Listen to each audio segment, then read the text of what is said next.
नमस्कार। विजय एक नास्तिक होता है।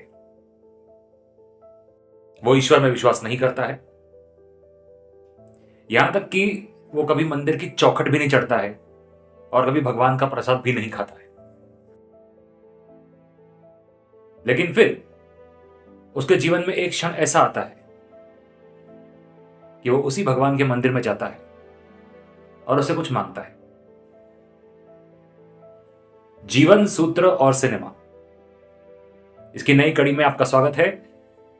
हम आज बात करेंगे यश चोपड़ा द्वारा निर्देशित 1975 में रिलीज्ड कल्ट क्लासिक फिल्म दीवार की। तो दीवार की कहानी बड़ी सरल है।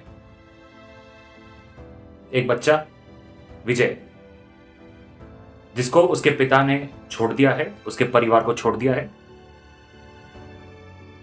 वक्त की मार खाते हुए, छोटे मोटे काम करते हुए, रास्ते पर बैठ करके लोगों के जूते साफ करते हुए वो धीरे धीरे तरक्की करता। उस बच्चे ने अपनी मां को बेहद गरीबी में गुजारा करते हुए देखा है। उसने अपनी मां को इमारतों में मजदूरी करते हुए देखा है और इसीलिए जीवन की मार ने उसे गुस्सैल बना दिया है। बचपन से ही एक तरह का अड़ियलपन उसके अंदर रहता है। वो प्राकृतिक है, तो कोई यदि उसे पैसे फेंक कर देता है तो वो बचपन में ही विरोध करता है और कहता है कि मैं फेंके हुए पैसे नहीं उठाता। धीरे धीरे अपने बलबूते पर वो बड़ा बनता है और आगे चल करके अपराध की दुनिया में चला जाता है और वहां पर ढेर सारी दौलत और ताकत कमाता है। लेकिन भगवान के साथ उसका रिश्ता कभी सौम्य नहीं होता है।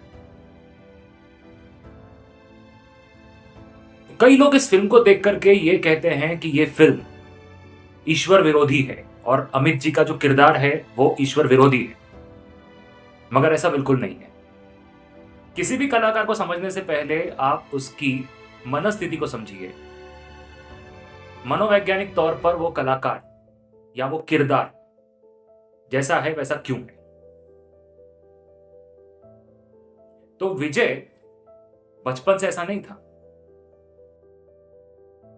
ईश्वर से उसका कोई बैर नहीं था, लेकिन उसके जीवन में जो कष्ट आया, यानी बचपन से उसने कोई सुख नहीं देखा,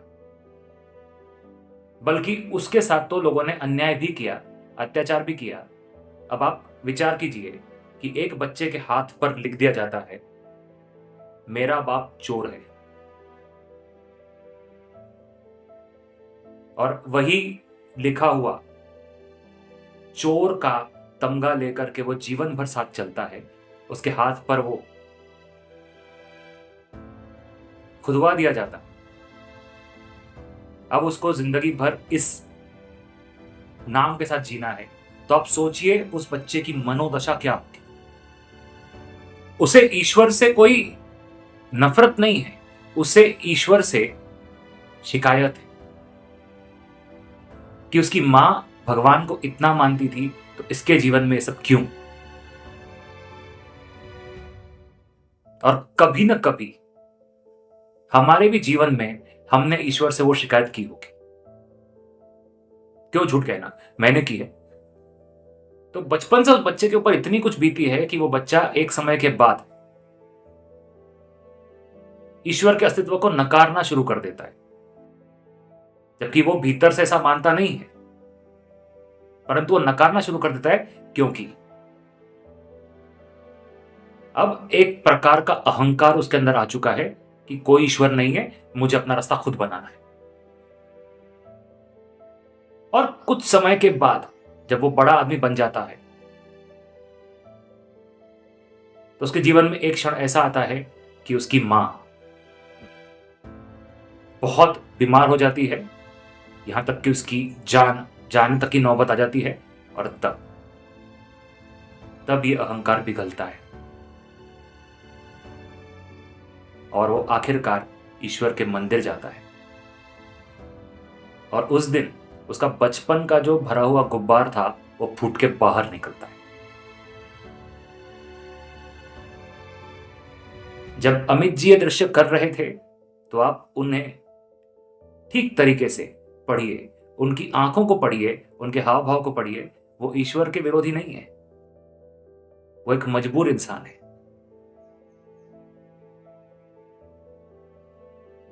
और इसीलिए वो आज ईश्वर के अस्तित्व को स्वीकार कर रहा है, क्योंकि उसे पता है ईश्वर है। वो इतने सालों से ईश्वर का अस्तित्व नकार रहा था। वो एक बाहरी पर्दा था, वो एक बाहरी परत थी उस अहंकार की, जिसे हम ईगो कहते हैं।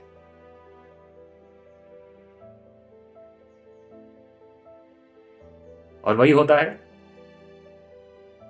भगवान भोलेनाथ के मंदिर में। वो दृश्य पूरा होता है और उसके बाद वो जब अपनी मां की जान की प्रार्थना करके जाते हैं तो उनकी मां ठीक भी हो जाती है। ये ऐसा ही है जैसे एक बच्चा बचपन से अपने माँ बाप से प्यार तो बहुत करता है, लेकिन उसने बहुत अधिक अकेलापन या अपने जीवन में कुछ छूटना, छीना जाना, ये सब कुछ देखा है, तो वो माँ बाप से नाराज है। वो माँ बाप से नफरत नहीं करता है, लेकिन उसका प्रश्न ये है कि जब मेरे ऊपर ये सारे के सारे अन्याय हो रहे थे तो तुम कहां थे?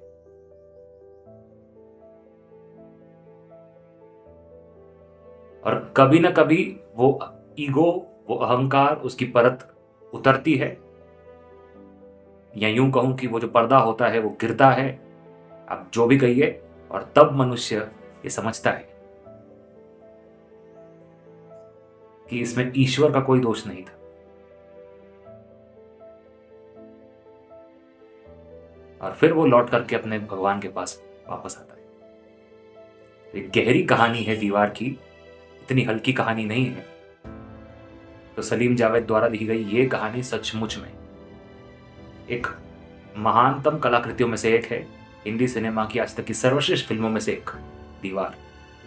और विजय, ये किरदार जो एक ग्रे शेड था, हमेशा हमेशा के लिए हमारे दिलों में बस गया। तो उम्मीद करता हूं कि आपको समझ में आ गया होगा कि मनुष्य कई बार अपने ईश्वर से नाराज भी हो जाता है, परंतु इसका मतलब ये नहीं कि हम ईश्वर के विरोधी हो गए। वीडियो अच्छा लगा है, लाइक कीजिए, शेयर कीजिए, सब्सक्राइब कीजिए, परिवार को बढ़ाइए। हम निकले हैं एक यात्रा पर स्वयं को श्रेष्ठतम बनाने की। बनिए श्रेष्ठतम। मेरे साथ में यह चैनल है आपका। सत्य सनातन, जय सनातन, ज्ञान यज्ञ जारी है।